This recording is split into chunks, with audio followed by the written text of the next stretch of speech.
Bonjour, ce module de sensibilisation s'inscrit dans le parcours de formation RGPD proposé par DPO Partage sur la plateforme Focus RGPD. Aujourd'hui, on va s'attaquer à un sujet qui nous concerne absolument tous, la protection de nos données bancaires.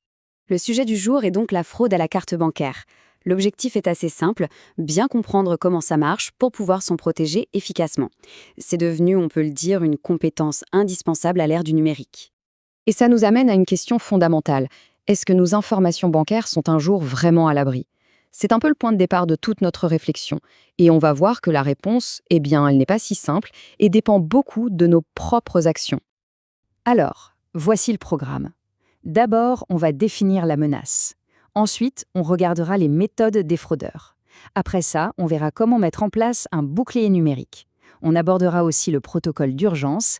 Et enfin, on terminera par les conséquences pour ceux qui commettent ces fraudes. Allez, on entre dans le vif du sujet. Qu'est-ce qu'on entend très précisément par fraude à la carte bancaire? C'est vraiment la base, il faut bien comprendre l'ennemi pour pouvoir le combattre. En fait, la fraude à la carte bancaire, c'est l'utilisation des numéros d'une carte à l'insu de son propriétaire. Et le point le plus troublant, c'est que ça arrive alors que la personne a toujours sa carte physique sur elle, dans son portefeuille.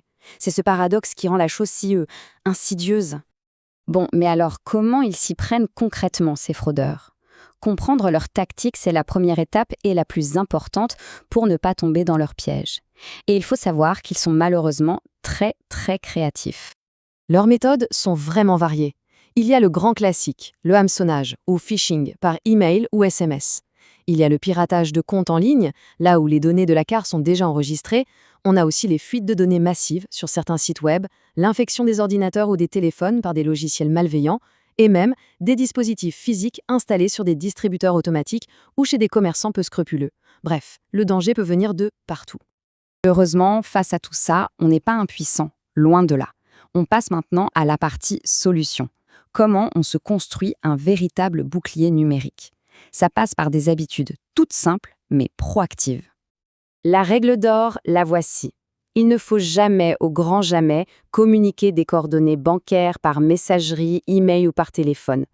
Une banque ne demandera jamais ces informations de cette manière. C'est un principe absolument non négociable.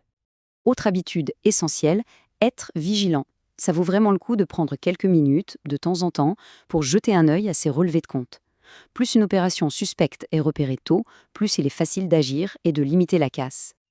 Regardons cette comparaison, elle est parlante. D'un côté, le comportement à risque, enregistrer sa carte bancaire sur plein de sites pour gagner du temps. De l'autre, le comportement sûr, privilégier des solutions sécurisées, comme les cartes virtuelles à usage unique ou les services de paiement en ligne proposés par les banques. En termes de sécurité, la différence est juste énorme. Un point crucial, la sécurité de la carte bancaire dépend aussi de la sécurité des autres comptes en ligne. Il est donc fondamental d'utiliser des mots de passe longs, différents pour chaque site, et d'activer l'authentification à 2 facteurs dès que c'est possible. C'est une barrière de protection hyper efficace. Et enfin, il y a ce qu'on pourrait appeler l'hygiène numérique générale. Les mises à jour des appareils et des logiciels ne sont pas juste là pour nous embêter. Non, elles viennent corriger des failles de sécurité, des failles que les fraudeurs adorent exploiter. Un système à jour, c'est un système bien mieux protégé. Mais imaginons le pire. Malgré toutes ces précautions, la fraude a lieu. Que faire? Dans ces moments-là, il est vital de connaître le protocole d'urgence pour réagir vite et surtout bien. Il y a 4 étapes clés à mémoriser, parce que chaque minute compte. 1. Faire opposition sur la carte, c'est le premier réflexe, immédiat. 2. Alerter sa banque pour contester les débits et lancer la procédure de remboursement. 3. Faire un signalement sur la plateforme gouvernementale Perceval, c'est très important. Et enfin 4. Déposer plainte. C'est un acte citoyen qui aide à lutter contre ces réseaux. Une fois que l'urgence est gérée, le travail n'est pas tout à fait terminé. Il faut sécuriser le périmètre, c'est-à-dire lancer une analyse antivirus sur tous les appareils, faire toutes les mises à jour en attente et surtout changer les mots de passe de tous les comptes importants. Il est possible que le fraudeur ait eu accès à bien plus que la carte.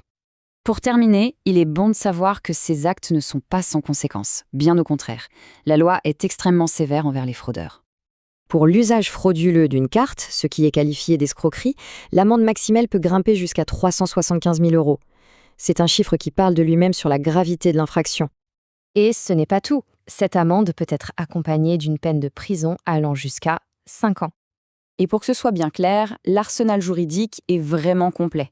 Qu'on parle du piratage informatique qui a permis le vol des données, de la contrefaçon ou de l'escroquerie elle-même, les peines sont systématiquement lourdes. On parle bien de plusieurs années de prison et de centaines de milliers d'euros d'amende. Donc le message clé à retenir, c'est celui-ci. La sécurité absolue, ça n'existe pas.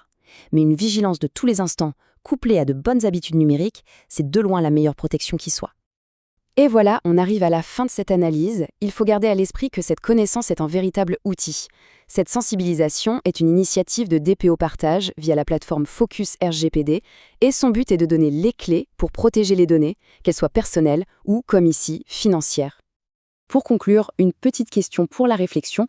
Maintenant que les risques sont plus clairs, quelle serait la première habitude de sécurité à mettre en place ou à renforcer dès aujourd'hui?